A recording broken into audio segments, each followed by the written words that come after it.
श्री ब्रह्मा जी कहते हैं, हे देवर्षि नारद, तदंतर मैंने शब्द तन्मात्रा आदि सूक्ष्म भूतों को स्वयं ही पंचीकृत करके अर्थात उन पांचों का परस्पर सम्मिश्रण करके उनसे स्थूल आकाश, वायु, अग्नि, जल और पृथ्वी की सृष्टि की। पर्वतों, समुद्रों और वृक्षों आदि को उत्पन्न किया। कला से लेकर युग पर्यंत तक जो काल विभाग है उनकी रचना की।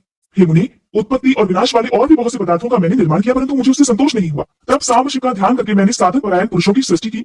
अपने दोनों नेत्रों से मरीचि को, हृदय से भृगु को, सिर से अंगिरा को, व्यान वायु से मुनिश्रेष्ठ पुलह को, उदान वायु से पुलत्स्य को, समान वायु से वशिष्ठ को, अपान से क्रतु को, दोनों कानों से अत्रि को, प्राणों से दक्ष को, गोद से तुमको अर्थात देवर्षि नारद को, छाया से कर्दम मुनि को तथा संकल्प से समस्त साधनों के साधन धर्म को उत्पन्न किया। हे मुनिश्रेष्ठ, इस तरह इन उत्तम साधकों की सृष्टि करके महादेव जी की कृपा से मैंने अपने आप को कृतार्थ माना।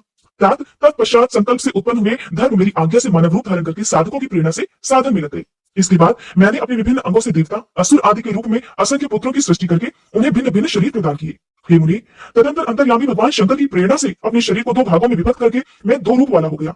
हे नारद, आधे शरीर से मैं स्त्री हो गया और आधे से पुरुष। उस पुरुष ने उस स्त्री के गर्भ से सर्व साधन समर्थ उत्तम जोड़ी को उत्पन्न किया। उस जोड़े में जो पुरुष था वही स्वयंभू मनु के नाम से प्रसिद्ध हुआ। स्वयंभू मनु उच्च कोटि के साधक हुए और जो स्त्री हुई वह शत्रुपा कहलाई। वह योगिनी और तपस्वी हुई।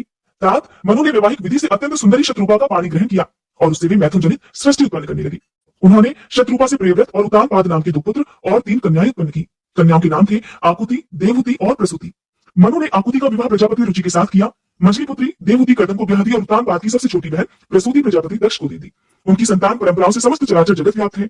रुचि से आकृति के गर्भ से यज्ञ और दक्षिणा नामक स्त्री पुरुष का जोड़ा उत्पन्न हुआ। यज्ञ के दक्षिणा से 12 पुत्र हुए। हे मुनि, कर्दम द्वारा देवहूति के गर्भ से बहुत सी पुत्रियां उत्पन्न हुई। दक्ष के प्रसूति से 24 कन्याएं हुई।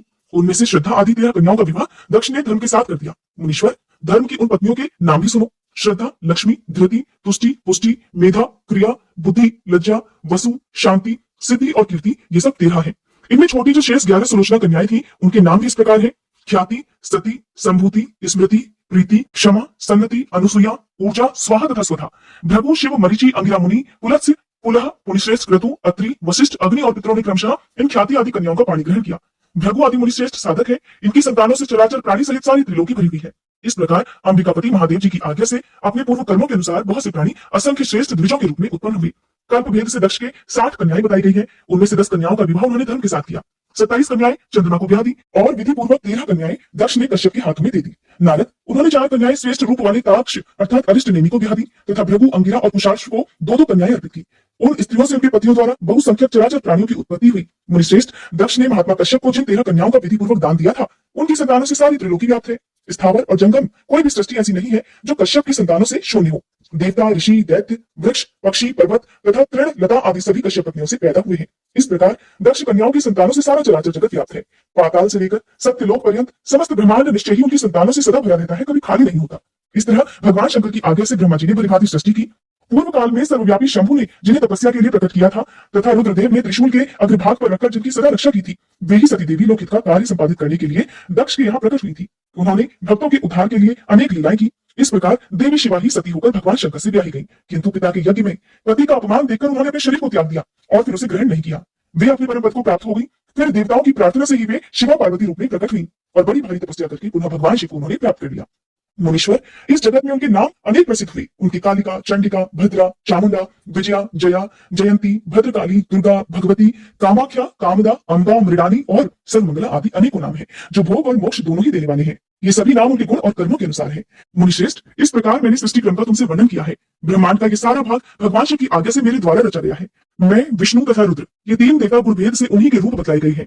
वे मनोरम शिवलोक में शिवा के साथ स्वच्छंद विहार करते हैं। भगवान शिव स्वतंत्र परमात्मा है, निर्गुण और सगुण भी वे ही है। श्री सूत जी कहते हैं, हे मुनीश्वरों, ब्रह्मा जी की ये बात सुनकर नारद जी ने विनय पूर्वक उन्हें प्रणाम किया और फिर पूछा, भगवान, भक्त वत्सल भगवान शंकर कैलाश पर्वत पर कब गए और महात्मा कुबेर के साथ उनकी मित्रता कब हुई? परिपूर्ण मंगल विग्रह महादेव जी ने वहां क्या किया? ये सब मुझे बताइए। इसे सुनने के लिए मेरे मन में बड़ा कौतूहल है। तो ब्रह्मा जी कहने लगे, नारद सुनो, चंद्रमौली भगवान शंकर की चरित्र का वर्णन करता हूँ कि वे कैसे कैलाश पर्वत पर गए और कुबेर की उनके साथ किस प्रकार मित्रता हुई, ये सब बताता हूँ। कांपिली नगर में यज्ञदत्त नाम से प्रसिद्ध ब्राह्मण रहा करते थे जो कि बड़े सदाचारी थे। उनका एक पुत्र हुआ जिसका नाम गुणनिधि था। वह बड़ा ही दुराचारी और जुआरी हो गया था। पिता ने अपने उस पुत्र को त्याग दिया। वह घर से निकल गया और कई दिनों तक भूखा प्यासा भटकता रहा। एक दिन वह नैवेद्य चुराने की इच्छा से, अर्थात जो शिवलिंग पर चढ़ाए गए फल आदि होते हैं, भोग होता है, उसे नैवेद्य कहते हैं। इस इच्छा से वह शिव मंदिर में गया।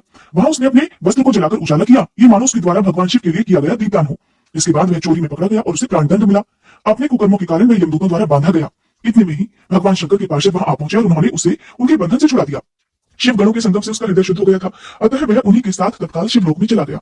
वहां सारे दिव्य भोगों का उपभोग तथा उमा महेश्वर का दर्शन करके कालांतर में वह कलिंगराज अरिंदम का पुत्र हुआ। वहां उसका नाम था दम। वह नित्य निरंतर भगवान शिव की सेवा में लगा रहता था। बालक होने पर भी वह दूसरे बालकों के साथ शिव जी का भजन किया करता था। वह क्रमशः युवावस्था को प्राप्त हुआ और फिर पिता के परलोक गमन के बाद राज सिंहासन पर बैठा। राजा दम बड़ी प्रसन्नता के साथ सब ओर शिव धर्मों का प्रचार करने लगे। भूपाल दम का दमन करना दूसरों के लिए सर्वथा कठिन था। हे ब्राह्मण, समस्त शिवालयों में दीपदान करने के अलावा वे दूसरे किसी धर्म को नहीं जानते थे। उन्होंने अपने राज्य में रहने वाले सभी ग्रामाध्यक्षों को बुलाकर ये आज्ञा दे दी कि शिव मंदिर में दीपदान करना सभी के लिए अनिवार्य होगा। जिस जिस ग्रामाध्यक्ष के गांव के पास जितने भी शिवालय अर्थात शिव जी के मंदिर हो, वहां वहां बिना कोई विचार किए सदा ही दीप जलाने चाहिए। आजीवन इस धर्म का पालन करने के कारण राजा दम ने बहुत बड़ी धर्म संपत्ति का संचय कर लिया। फिर वे काल धर्म के अधीन हो गए। दीपदान की वासना से युक्त होने के कारण उन्होंने शिवालयों में बहुत से दीप जलवाए और उसके फलस्वरूप जन्मांतर में वे रत्नमय दीपों की प्रभा के आश्रय होकर अलकापुरी के स्वामी हुए। इस प्रकार भगवान शिव के लिए किया हुआ थोड़ा सा भी पूजन या आराधना समय आने पर महान फल जरूर देता है। ऐसा जानकर उत्तम सुख की इच्छा रखने वाले लोगों को शिव जी का भजन अवश्य ही करना चाहिए। वह दीक्षित का पुत्र जो सदा सब प्रकार के धर्मों में ही रचा बसा रहता था, दैवयोग से शिवालय में धन चुराने के लिए गया और उसने स्वार्थवश अपने कपड़े को दीपक की बत्ती बनाकर उसके प्रकाश से शिवलिंग के ऊपर का अंधेरा दूर कर दिया। इस सत्कर्म के फलस्वरूप वह कलिंग देश का राजा हुआ और धर्म में उसका अनुराग हो गया। कहा तो वह अपने कपड़े को दीपक की बत्ती बनाकर शिवलिंग पर चढ़ाया गया नैवेद्य चुराना चाहता था, कहा उसको इस किए गए दीपदान का इतना बड़ा पुण्य प्राप्त हो गया। फिर इस सत्कर्म के फलस्वरूप वह कलिंग देश का राजा हुआ और धर्म में उसका अनुराग हो गया और दीप की वासना का उदय होने से शिवालय में दीप जलवाकर उसने यह दिक्पाल का पद प्राप्त कर लिया। मुनीश्वर, देखो तो सही, कहा उसका वह कर्म और कहा यह दिक्पाल की पदवी जिसका यह मानव धर्म प्राणी इस समय यहाँ उपभोग कर रहा है। तात, ये तो उसके ऊपर शिव जी के संतुष्ट होने की बात कही गई। अब एक चित्त होकर यह भी सुनो कि किस प्रकार सदा के लिए उसकी भगवान शिव के साथ मित्रता हो गई।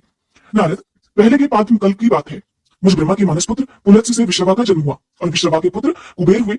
उन्होंने पूर्व काल में अत्यंत उग्र तपस्या के द्वारा त्रिनेत्रधारी महादेव जी की आराधना करके विश्वकर्मा जी की बनाई हुई इस अलकापुरी का उपभोग किया।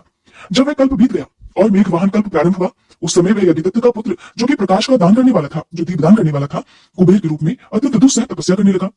दीपदान मात्र से मिलने वाली शिव भक्ति के प्रभाव को जानकर वह काशिकापुरी नगरी में गया और अपने चित्ररूपी रत्नमय प्रदीपों से 11 रुद्रों को उद्बोधित करके अनन्य भक्ति और स्नेह से संपन्न होकर वह तन्मयता पूर्वक शिव जी के ध्यान में मगन होकर निश्चल भाव से बैठ गया। फिर शिवलिंग की प्रतिष्ठा करके वह तब तक तपस्या में लगा रहा जब तक उसके शरीर में केवल अस्थि और चर्म मात्र ही शेष नहीं रह गए। इस प्रकार उसने लगभग 10,000 वर्षों तक कठिन तपस्या की, जिसके बाद विशालाक्षी पार्वती देवी के साथ भगवान विश्वनाथ कुबेर जी के पास आए। उन्होंने प्रसन्न चित्त से अलकापति की ओर देखा। वे तो शिवलिंग में मन को एकाग्र करके ठूठे काठ की तरह स्थिर भाव से बैठे हुए थे। भगवान शिव ने उनसे कहा, अलकापति, मैं वर देने के लिए तत्पर हूँ, तुम अपनी इच्छा बताओ। यह वाणी सुनकर तपस्या के धनी कुबेर ने जैसे ही आंखें खोलकर देखा, त्यों ही उमा वल्लभ भगवान श्रीकंठ सामने खड़े हुए दिखाई दिए। वे उदय काल के सहस्त्रों सूर्यों से भी अधिक तेजस्वी थे और उनके मस्तक पर चंद्रमा अपनी चांदनी बिखेर रही थी। भगवान शिव के तेज से उनकी आंखें चौंधिया गई, उनका तेज प्रतिहत हो गया और वे नेत्र बंद करके मनोरथ से भी परे विराजमान देव देवेश्वर शिव से कहने लगे, नाथ, मेरे नेत्रों को वह दृष्टि शक्ति दीजिए जिससे आपके चरणारविंदों का दर्शन हो सके। स्वामिन, आपका प्रत्यक्ष दर्शन हो, यही मेरे लिए सबसे बड़ा वर है। हे प्रभु, दूसरे किसी वर से मेरा क्या प्रयोजन है। हे चंद्रशेखर, आपको नमस्कार है। कुबेर की बात सुनकर देवाधिदेव उमापति ने अपनी हथेली से उनका स्पर्श करके फिर उन्हें देखने की शक्ति प्रदान की। दृष्टि शक्ति मिल जाने पर यज्ञदत्त के उस पुत्र ने आंखें फाड़ फाड़ कर पहले तो उमा की ओर ही देखना शुरू कर दिया। फिर मन ही मन सोचने लगा कि भगवान शंकर के पास ये सर्वांग सुंदरी कौन है। इसने कौन सा ऐसा तप किया है जो मेरी भी तपस्या से बढ़ गया है। ये रूप, ये प्रेम, ये सौभाग्य और ये असीम शोभा सभी कुछ अद्भुत है। वह ब्राह्मण कुमार बार बार यही कहने लगा। जब बार बार यही कहता हुआ वह क्रूर दृष्टि से उमा की ओर देखने लगा, तब वामा के अवलोकन से उसकी बाई आंख फूट गई। तदंतर देवी पार्वती ने महादेव जी से कहा, प्रभु, ये दुष्ट तपस्वी बार बार मेरी ओर देखकर जाने क्या क्या बक रहा है। आप मेरी तपस्या के तेज को प्रकट कीजिए। देवी की ये बात सुनकर भगवान शिव ने हंसते हुए उनसे कहा, उमे, ये तुम्हारा पुत्र है और ये तुम्हें क्रूर दृष्टि से नहीं देखता बल्कि तुम्हारी तपस्या संपत्ति का वर्णन कर रहा है। देवी से ऐसा कहकर भगवान शिव पुनः उस ब्राह्मण कुमार से बोले, बस, मैं तुम्हारी तपस्या से संतुष्ट होकर तुम्हें वर देता हूँ। तुम निधियों के स्वामी और गुह्यों के राजा हो जाओ। सुवृत, यक्षों, किन्नरों और राजाओं के भी राजा होकर पुण्य जनों के पालक और सबके लिए धन के दाता बनो। मेरे साथ तुम्हारी सदा मित्रता बनी रहेगी और मैं नित्य तुम्हारे निकट निवास करूंगा। मित्र, तुम्हारी प्रीति बढ़ाने के लिए मैं अलका के पास ही रहूंगा। आओ, इन उमा देवी के चरणों में साष्टांग प्रणाम करो, क्योंकि ये तुम्हारी माता है। हे महाभक्त यज्ञदत्त कुमार, तुम अत्यंत प्रसन्न मन से इनके चरणों में गिर जाओ। श्री ब्रह्मा जी कहते हैं, नारद, इस प्रकार वर देकर भगवान शिव ने देवी पार्वती से फिर कहा, देवीश्वरी, इस पर कृपा करो। हे तपस्विनी, ये तो तुम्हारा पुत्र है। तब भगवान शंकर की ये बात सुनकर जगदम्बा पार्वती जी ने प्रसन्नचित होकर यज्ञदत्त कुमार से कहा, वत्स, भगवान शिव में तुम्हारी सदा निर्मल भक्ति बनी रहे। तुम्हारी बाई आंख तो फूट ही गई, इसलिए एक ही पिंगल नेत्र से युक्त रहो।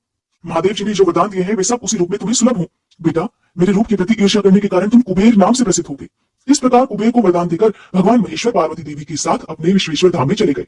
इस तरह कुबेर ने भगवान शंकर की मित्रता प्राप्त की और अलकापुरी के पास जो कैलाश पर्वत है वह भगवान शंकर का निवास हो गया। श्री ब्रह्मा जी कहते हैं, हे नारद, हे मुनि, कुबेर के तपोबल से भगवान शिव का जिस प्रकार पर्वत श्रेष्ठ कैलाश पर शुभागमन हुआ वह प्रसंग भी सुनो। कुबेर को वर देने वाले विश्वेश्वर शिव जब उन्हें निधिपति होने का वर देकर अपने उत्तम स्थान को चले गए, तब उन्होंने मन ही मन इस प्रकार विचार किया, ब्रह्मा जी के ललाट से जिनका प्रादुर्भाव हुआ है तथा जो प्रलय का कार्य संभालते हैं वे रुद्र मेरे पूर्ण स्वरूप है, अतः उन्हीं के रूप में मैं गुह्यों के निवास स्थान कैलाश पर्वत को जाऊंगा।